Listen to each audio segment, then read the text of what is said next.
Okay, we are back for episode Six. six. Hard to keep track when these things aren't connected, but from the look of the mid-seasons, whatever trailer that thing was, some of them might start to be. So, Mike, go ahead. All right, so this episode is what if Killmonger rescued Tony Stark? So we start basically at the start of Iron Man, but instead of Tony getting all shrapneled to almost death, Eric Stevens, aka Killmonger, drops in at just the right time, rescues Tony, becomes pretty much his right hand man, and then shit goes down. Yeah, that's putting it mildly. I was starting to write notes, and then it just kind of went. Yeah. It's amazing how most of these episodes just fall apart because one person did homework once. It's pretty much what all of these are starting to become. It's like, person was in the wrong situation. It's not good. These people that always existed just happened to be in a different country at that time, and magically it can't happen anymore. Pretty much. Now, I did think we're going to get around to it. I did think this episode was good, but boy, will I tell you, you said last week that the zombies one would have been better as a full-length movie because of pacing. I think I know where you're going with this. Dear mother of God, could this have used 2 more hours? I could have used a whole 13 episode or like a whole 26 episode series, because this went a billion miles an hour. If you wouldn't, it's actually impossible because we're not even through episode 7 by the time this comes up. Future spoiler, if any of you cross-section this with the reviews for Evangelion we're doing, this saw how fast the recap movie Death True Squared did for the series and went, nah, brah. Catch me out here. See how fast I can go in my pacing. You ain't got shit. Home! Holy God. In a half an hour, 5 movies happened. What was going on? Jeez. I think this is what happens when you take the star of the very first Marvel movie and pair him up with Killmonger, who we don't meet till 18 or 19 movies in. Yeah. It really accelerates the pace of things. It does. And man,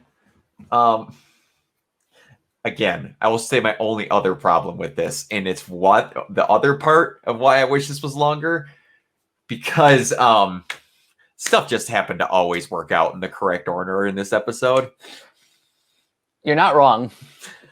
And it's like, really? We get to it later, but the other small complaint, and I hope they change it in the next episode, was that magically the whole episode was incredibly negative if you look at it on the long standpoint, and then magically there's one person at the end going, well, it's actually not that bad because I'm going to save the day. And magically, of all people, Shuri is the first person to somehow figure out Jarvis and get it cracked and just never having been over there. She's just like, I had the thing that would make this entire episode obsolete. Thank God I'm here before the episode's over. It's still happy, guys. I know we've done 5 negative ones in a row. Yeah, that's the thing. This is it's kind of a subversion of expectations compared to some of the other endings, but it still kind of ends in, oh no, all our what were they called? The Liberator drones? Liberator drones, yeah. Oh no, all our drones are defeated. But Killmonger was very he was palpatining a lot of this episode. Yeah, that is putting it mildly. I mean, it's really cool that they got Michael B. Jordan to be in here, and man, I was hoping. I knew there was no chance in hell that they were going to mention Gurren. But I'm like, they are going to mention the name of a mech anime. I don't know what one they're going to go with, but my little child heart was just hoping it was going to be my baby. And I was just like, of course. The freaking episode you had Michael B. Jordan in had to be the one where they mention anime. Although it's funny, not once do they make a Dragon Ball reference to his obvious Saiyan armor. Yeah, exactly. I was just like, when they mentioned the anime, I was gonna be like, yeah, you should. How are you not mentioning the freaking Saiyan training armor? It was like, it's whatever. That's literally what it's based off of. But you know, at least he admits. At least he admits what I like anime. Yeah, exactly. And it's just, oh man, it's just like there needed to be a point where it's just like, yeah. I'm going to sound really negative. Like I said, a lot of this would get fixed if you actually showed the work he went through with all of this. But like, he gets saved in Afghanistan, and what it makes it. I love thinking about how this is set up, because how this looks is the 10 rings are about to attack Tony. Tony is about to get hit by that missile, and the entire time, Killmonger knows this is happening, so he's hiding behind some rock with a freaking machine gun, just waiting. All right, they're going to try and kill him anytime soon, but I can't let them know I'm here. So I'm going to sit behind this boulder and wait until they start firing on him, because I can't stop the attack, because I can't be like, hey, yo, I killed all these people just to save you. I know that looks suspicious, but trust me, this doesn't at all.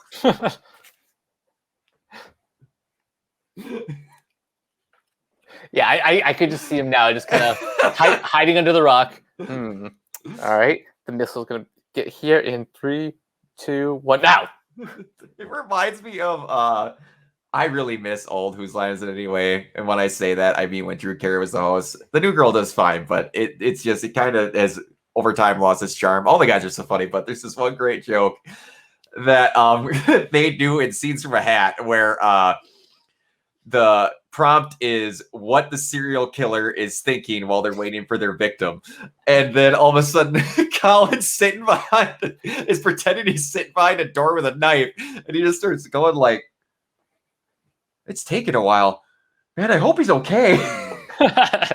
Where he's just like, man, did they kill Stark already?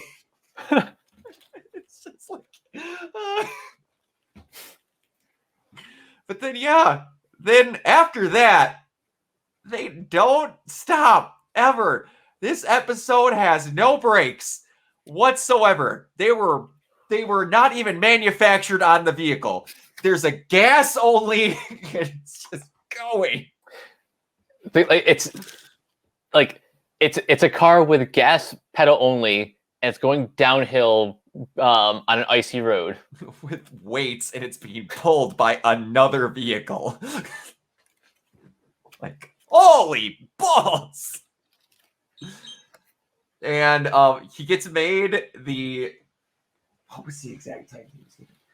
Chief Security Officer instantly instead of Happy. And again, someone did homework.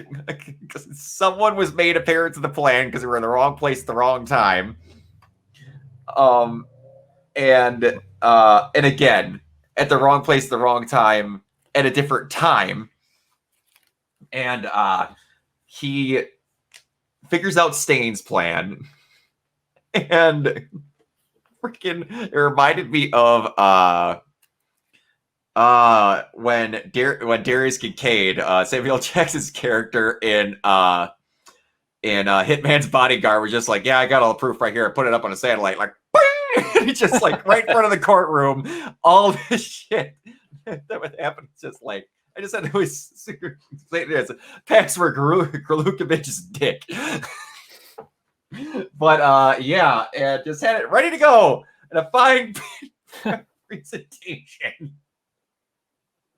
It's like he had to have planned this for months. Oh my gosh. And they still managed to pull off all the stuff with Claw, which they got Andy Serkis back for. Which I'm glad. Yeah. Because Serkis just brought that that jovialness to Claw. Yeah, and they of course got Michael B. Jordan back because he actually loves doing voice acting. The first anime, as a lot of people would like to say, it doesn't go as whatever, it's an art style half times because there's anime made from countries outside of Japan, and people just don't like that because it could be labeled an anime from a country outside of Japan as long as it's not made in America. Because then it doesn't count. Had exact arguments with people where they were just like, what was it? There was something where it was with Ruby, and I'm like, it's done in an anime style, or I consider an anime, and so do people from Japan. And then they're like, no, they call everything in Japan over there an anime. It's not anime. I'm like, really? I've never heard any of them refer to SpongeBob as an anime. But that was your argument. And then they brought up an anime that was made in Italy as their favorite thing on Facebook a week later. I'm like, huh. Anyway, we're getting into a different argument there. One day I'm going to make videos about just me ranting about random things. I don't know when, but I'm going to start at some point. I would love to see that. At some point when I have the ambition to type out bullet points. But yeah, it just clips along. He screws over Stain, takes away his plan to kill Tony and use him to basically, what do I want to say? Usurp the company. Usurp the company. Yeah, I kind of wish that they would have in some way worked together the box of scraps line, because it's probably my favorite line from all of Iron Man 1. Pretty much. He built this in a cave with a box of scraps. Oh, that's awesome. Yeah, well, I'm not Tony Stark. But yeah, and then he gets his connections through Claw, which takes no time flat, screws him over. Well, it screws over Tony first, and then frames kills Rhodey. That one I didn't get. I'm just like, man, you could have had a real big ally there if you had convinced someone else that they killed Tony, and you had the one other black person on the inside on Tony's unit that you weren't going to try and be like, dude. I was like, we made the Palpatine analogy earlier. I was like, there's your Anakin right there. Oh my God. Such a missed opportunity. It's like, it's right there. That's what I thought they were going to do. But no, he couldn't have anyone he didn't trust. So yeah, that is true. And he doesn't trust anyone but himself. So that means everybody dies. Even a couple poor Wakandans. And Chadwick Boseman has borderline been in almost every one of these what-ifs. It's kind of nuts. He was just like, where can you stick in Black Panther? Please. Oh. Yeah, that I've talked a lot. I don't know what else, like what your favorite parts of this were, because it was basically the entire episode should have been called "What if Killmonger was put in an incredibly fortunate situation?" You know what? I will concede to the point that yeah, this episode does move at like lightning pace. Mm-hmm. But I think what I liked about it was just the fact that they went through the trouble of bringing back Michael B. Jordan, and he has so much charisma that, you know, I was enjoying seeing, to some extent at least, Killmonger be the protagonist of this episode. Well, everyone else is basically a supporting player, including Tony. He is a protagonist in the way that Light was a protagonist in Death Note. Yes. Speaking of anime revelations, because I talk about that with people, and I explain that anime to them, and they're like, wait, this guy's the protagonist? I'm like, technically, through the first half of it, he's considered it. Remember, people, the protagonist is not the same thing as the hero. Yes, it's the guy who kind of... It's hard to explain, but... It's the person whose journey that you're following. Yeah, and then even a technical hero could be the antagonist, like L in Death Note, and Mello, and is it no? The other one starts name. I can't remember the other two's names. Nero. Nero. I can't remember. It's an M and an N. But anyway, yeah, one's the little kid, and then the other one's the rather snappy fashion dresser that gets off first. But it's either like Near or something like that. I can't remember. I think it's Nero. Nero, it could be. It's been a hot minute since I watched Death Note. But yeah, one of my favorite moments is they get everything figured out. Now I can't think of her name. Queen of Wakanda. Angela Bassett? Yeah. Her character, can't think of it. But like, you got to see her fight. That was cool. That was kind of nuts. That wasn't what I was going to get at, but it would be very bad if we didn't mention that, considering it's in the background here.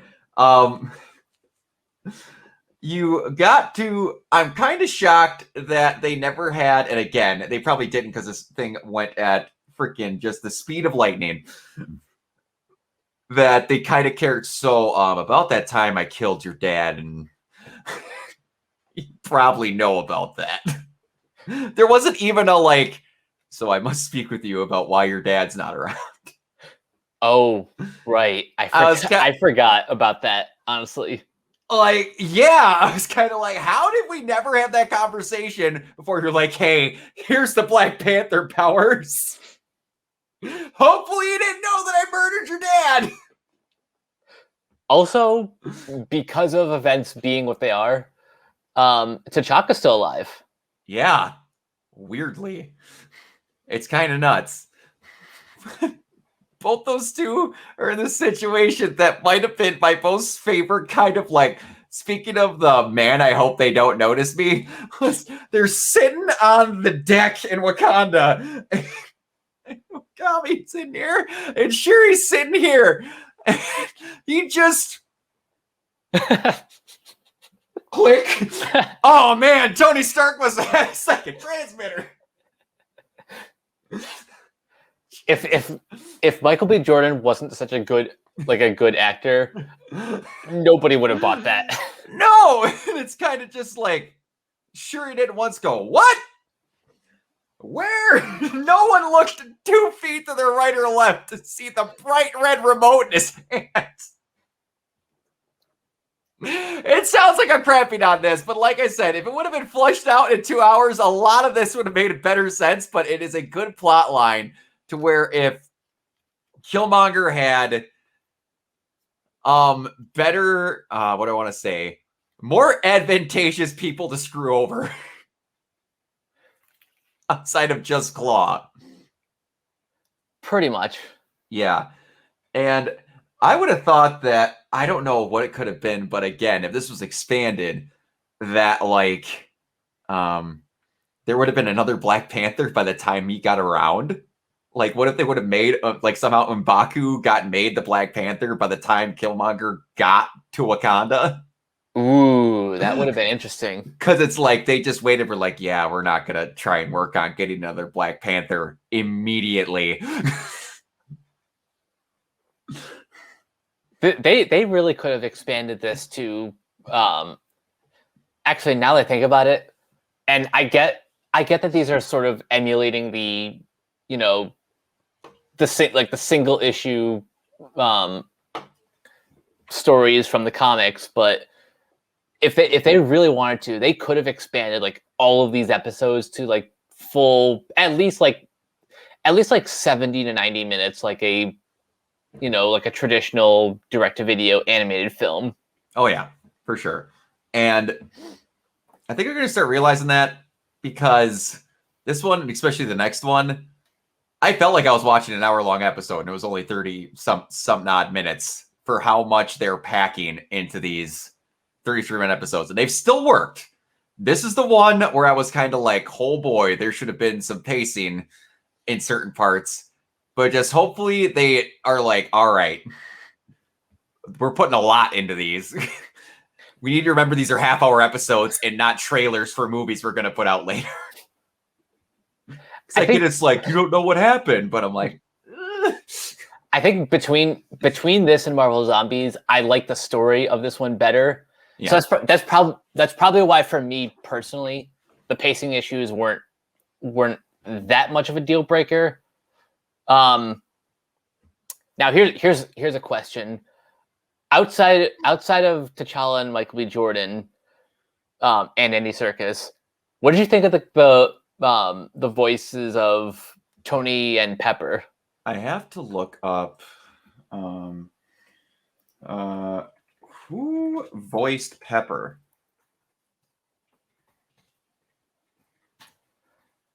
I'm gonna look that up to see if I can find anything. Oh, she's voiced by Beth Hoyt in What If. What else has she done? Good question. I'm gonna look that up now. The voice does sound familiar. And now in the What If episode, quickly, who voiced Tony?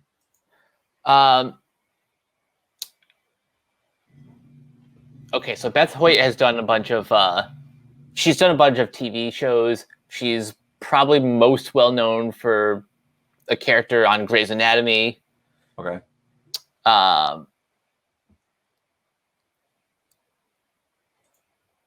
She was Janice in Inside Amy Schumer. And let's see, Tony Stark. Yeah. Let's look that one up. Because I'm shocked they didn't use... Oh, Mick Wingert. Okay. I'm incredibly shocked they didn't use Eric Loomis. Now, people might not know who Eric Loomis is, but Eric Loomis is the guy who almost perfectly emulated Tony's voice in Avengers Earth's Mightiest Heroes. Huh. Yeah, that's... I'm borderline kind of shocked they didn't use him. That's kind of a missed opportunity there. Yeah, because they used him for that, and they used him for Marvel vs. Capcom Infinite, because the guy, it's only like 5% off. The dude is phenomenal at copying Robert Downey Jr.'s mannerisms and his voice tone as Tony. And I know nothing else that dude has done, but he's awesome at emulating Tony Stark. Marvel's Capcom, Marvel vs. Cap. He's been in all the Marvel vs. Capcoms. He was in what it looks like all the Iron Man games. It looks like he's specifically, outside of a couple other random things, been Iron Man in everything but the movies.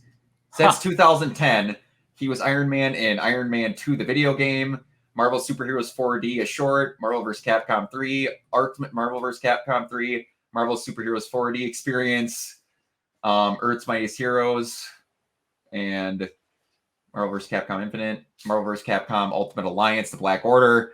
Everything except this that's pretty much not been the MCU, he's been Tony. I was kind of shocked. But they do what they got to do. I think all the voice acting was good. Pepper was just, I wasn't like, what do I want to say? Pepper wasn't going to have too many lines, in my opinion, that I needed to like hit a certain way. So like Pepper was just kind of there. She didn't exactly get given a ton of great lines. See, that's what I was thinking, because I've heard some people,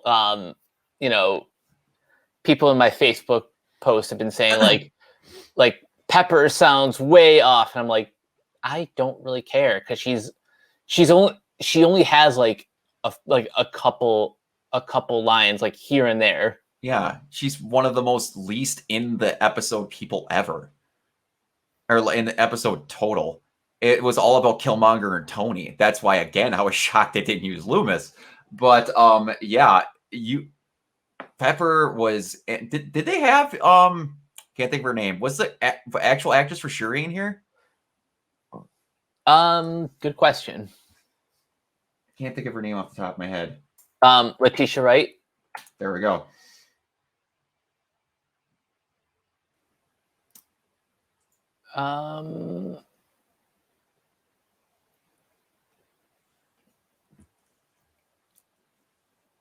No, because she's younger. Okay. And the voice they got is Azioma Akaga. Okay. I don't know if I pronounced that right, but I suppose technically, when does Black Panther take place? The movie. Good question. I feel like it has to be not too far away from Civil War, because Iron Man is taking place during when Iron Man took place, which was 2009. So realistically, Shuri would be like 6 to 7 years younger. Yeah.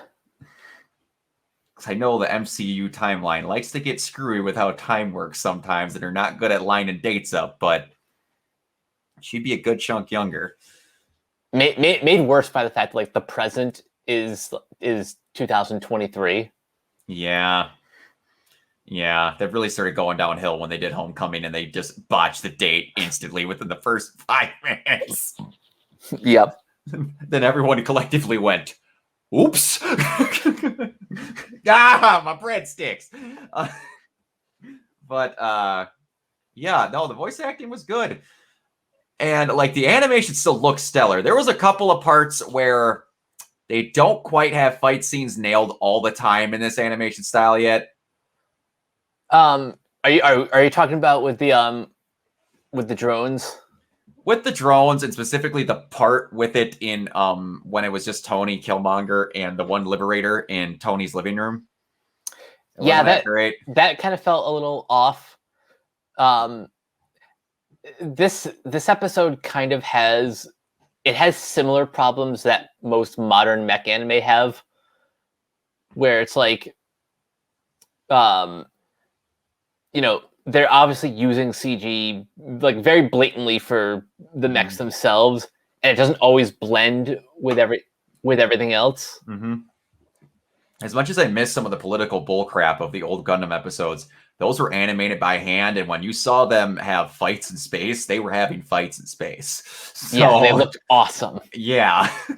And although I gotta say the animation that looked the best were the holograms. Oh yeah, holograms looked awesome. Anytime they were used, they look great. They're really good at nailing, like, they've gotten this animation engine figured out. It was a little wishy-washy in that first episode, but they have the engine figured out. They're just outside of like some ripping and tearing and like gunfire and like arrow fire, there hasn't been a ton of straight out actual fighting in these yet.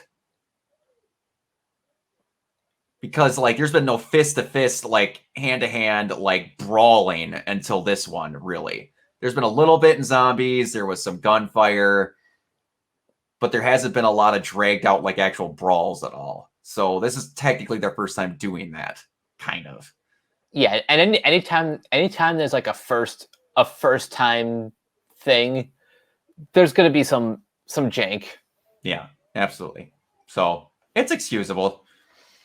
Yeah, this was good. So where does this fall on the ranking? Oh boy. Black Panther's still number one. Man, my rankings are going to change every time you watch these. I think I'm actually putting Zombies at 2. I gotta remember Doctor Strange. There's been 6 so far. The Loki one. The Loki one, yeah. The Loki and Hank Pym one, technically, right? Yeah. Okay. That one, then this. Well, then no. This, then the Loki one, then Captain America. Okay. This one? Hold on. Black Panther, T'Challa, Doctor Strange, Zombies, Loki, this one, and then Captain Carter. Okay. All right. No, I didn't miss one. Yeah, that's my order. All right. My order is what if T'Challa was Star-Lord? Number 2 is what if Doctor Strange lost his heart instead of his hands? Mm-hmm. My number 3, I think this one's my number 3. Number 4 is what if Loki, or what if the Avengers what if the Avengers initiative didn't go as planned? Then Zombies, then Captain Carter. Yeah, that sounds good. Lists aren't too far off. Yeah, some minor differences. Now what do you think we're getting next week? Oh my goodness. Like, I forgot about the Killmonger one. I'm not gonna lie. So when all of a sudden they're like, all right, cool, we're making our guesses, and they're like, it's Killmonger. I'm like, oh yeah, that was one of them. So we have 3 left. So one of them has to be the Ultron one. One of them has to be the Gamora one, and then the Spider-Man one, right? I that's not a fever dream I had. Chris Evans is voicing Spider-Man, right? No, you're right. I don't know if that's going. I don't know if that's going to be. Well, it has to be one of the 3. Yeah. So, because isn't it if Spider-Man became the Sorcerer Supreme? Isn't that what the idea of it was? I think so. Okay, so what one do you think? Well, this will take out of the equation. Which one of those do you think they would take as the last one? I think the last one's going to be the Gamora one. Because that's the one we see in the trailer with like Gamora in the Avengers spin. That is true. Okay, so if would they do the Ultron one with the Infinity Stones right before the Gamora one? If they're going to connect these? Because there's looking like reoccurring stuff for that little tease thing they did. So do you think that they would set it up, and go with me in my head here, where it would be like, okay, this one with Spider-Man's a standalone thing, and then Ultron is who they're fighting in the Gamora one? I don't hate that. Yeah, because I'm kind of like, they show that some of these are entwining and other things, but it's kind of like, that'd be different. So I think that might actually just be the order of things. Could be. We'll see. And then next week, Gamora is the one that comes next. Boy, wouldn't that be a twist? It would be. Also, just like, so we're gonna end this on an off-kilter moment. Okay. Yeah, whatever they do, it's good. It's and then we have basically nothing going on until Hawkeye, right? As far as I'm concerned, Hawkeye is next. So, and I don't know when we're getting Miss Marvel. I thought it would be in 2021, but we've heard nothing. They're filming it right now, ain't they? Or did they wrap on it? They might have wrapped. I don't know. We'll look. By the way, that comment is as of 9/16/2021 for people that are wondering time frame of us asking that. Yeah, I'm not sure. I'm excited for it either way. I'm just happy we're reviewing things again. Same. It's gonna be a weird feeling of coming full circle for people that don't know that me and Mike used to cover the Arrowverse. And we're gonna be almost. We decided to start on Hawkeye just to say, wow, this feels weird. But if we got to go already in time. Like, we didn't have the logo and stuff like that, but we got it all now. But I just wanted to get to reviewing stuff on a consistent basis again. And this is not making my brain want to break apart to try and keep up with it. I have all the time in the world, and I just sit to. There's multiple moments where I'm like, okay, I'm not going to review it, but I'm just going to sit down and start watching it. And like, I just get to the point where I was going to start one of them. I'm like, there's like 5 seasons total that I'm not on. I'm like, ugh. Yeah, at some point with the Arrowverse, if you're far enough behind, you'll drown. It'll drown. It's like and I don't know when it's gonna happen. When the Arrowverse is done, I will have the $14,000 collection that they're going to make out of all of that. And I will make a chunk of my life where I watch a couple of episodes a day, and I will get through it. Good luck with that. I am one of those people that have watched all 15 seasons of Supernatural more than once. So it's just in the context. It was one show, so I kept up with it. But yeah, this was good. They're doing some of their best work, but I think that both me and Mike can agree that in between what ifs, don't give your animation studio a break. Make a movie. Make a movie. Make more. Could make a couple. You don't need to get the people back if they don't have the time. You have a lot of Marvel voice actors you've used. Like I mentioned Loomis, and there's a couple other ones. There's a bunch of. It is something to a degree of where I used to not think of this as much until I got into much more of like looking at actual voice actors and stuff like that. There is more voice actors in this world than you could ever even hope to comprehend. And not all of them are big names either. No, but they have more talent. And I get for this situation, you are trying to make it accurate to what the characters are. That I understand. But there's some actors that could 1,000% nail voices if you gave them a chance. And it's their literal job title is voice acting.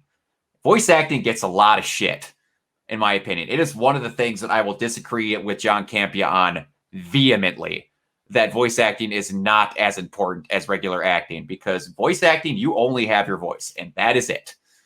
And these people, you would have them chomping at the bit, and I bet they'd be cheaper than getting these people in their contracts. I don't know what their contracts say for voicing this stuff, because I doubt they deal with appearances or whatever, but you have people that would love to do this stuff and have done these voices for years in games and animated series. Get some of them and make some movies. Please. They don't even need to be connected to the MCU. They could have No. you can debut like characters that either wouldn't be big enough draws on the big screen or could like build out their own universes. Absolutely. Or things like Power Pack, Next Wave, like freaking damn it. What is it called? Alpha Flight. Ooh. Some cuts like that I'm sure they're never going to use. Who wouldn't want to see an animated version of Sasquatch? Come on. Oh, that sounds like fun. You could have your animated Guardians of the Galaxy just up in Canada.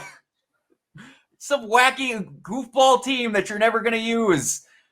Like, and I say never going to use. My God, they had Cosmo, the Astro Dog, and freaking Howard the Duck. So I know the limit for what they're not going to use is pretty low. But come on. You have this studio, take advantage of it, and give some people some work. Mm-hmm. They've got so many people that be willing to do this stuff. It's just that give the voice actors the chance to be voice actors. All I gotta say, I'm one of those people that will champion that a lot. And there's sometimes where you want to nail a role and you just have that one guy that's going to help you draw. I get it. But for this, you don't need to bring people to a box office for something you're going to have on Disney Plus. So you don't need to use the Hollywood excuse of, well, we're using it to get people to go to the movie theater. You're making $1 billion a month. Give them some work. Exactly. Like, come on! You could pay for all of it with like a 20th of what you make in a month. Plus, the box office excuse barely works on actors who, outside of the MCU, make like butt. Yeah, exactly. I don't need to bring up Dr. Dolittle, but I'm gonna bring up Dr. Dolittle. He did not do good the second he stepped out of the MCU. Is Robert Downey Jr. going to be perfectly fine and be good acting for the rest of his life? Yes. But that is a perfect showing of like, oh, wait, just because Robert Downey Jr. is in the movie doesn't mean it's going to make $1 billion. But anyway, me and Mike had a good time watching this. We're going to have a good time for the next 3, and we'll already have a season of something under our belts for freaking for after the credits, so that's pretty crazy. And we've got everything done. That freaking logo does really good. Augusto draws, the girl that also did my Twitch stuff. I doubt you'll ever see this, but thank you, Kevin Hall, the guy who made the song that is in our intro. That was also our Arrowverse intro, and he's working on a new one. I don't know when it's going to come. He's in the middle of moving from one state to another. And Colton Hunt, who edited together that awesome intro and always does awesome work. Thank you. He does, if any of you guys are fans, like uber fans of anything that had to do with Agents of S.H.I.E.L.D., look up that boy's YouTube channel. Because he does, like, he's contracted. Speaking of voice acting, I did like a 2-minute phone call with him and a guy at a hospital after the blip. He is the most dedicated Agents of S.H.I.E.L.D. fan you will ever meet. Colton's amazing. Go check out his stuff, please. But yeah, Mike, where can they find you? You guys can find me on Twitter at Captain K42, my letterbox at Coach K42, and find me in all the various Facebook groups just at my name. You can check out Renegade Pop Culture on Facebook and Twitter at Ren Pop Culture. Look for us on Podchaser. Listen to all of our podcasts on Anchor, Spotify, Apple Podcasts, wherever you listen. And last but not least, everything can be found at renegadepopculture.com. Need an escape? So do we. Absolutely. And I have to figure out what I'm going to stream for outside of Wednesdays now, because I just got done doing, those of you that are watching this now, just got done doing Life is Strange True Colors. Man, I know you don't play video games, but I think if you could look up a no commentary playthrough of some of those Life is Strange games, Mike, I honestly think you would really enjoy watching them. It sounds like something I'd enjoy just from the story alone. Yeah, and this last one with Alex Chen, and each one of them outside of Before the Storm, each character discovers that they have a power, and hers is an empath, but they use it in the coolest way of like basically memory access through strong feelings through a human or attached objects that share the emotional tie, and it's just done so well. Oh, I have not had that much fun in a story-based game in a while. And man, it was just done so good. But yeah, Organoid Zero everywhere. And this is freshly started because I'm committing myself to streaming more. I have a Twitch backlog channel literally called Organoid Zero Twitch Backlog, so that all my streams will be archived there. I'm not going to make any money from it, so all the freaking copyrights that are going to go on there from all the music and the songs, I don't care. So yeah, we will see you guys next time for... I'm still going to go with Spider-Man Sorcerer Supreme, if I think that's what it was. We'll see about that one. We'll see about that. All right, see you guys next time. Bye! Peace.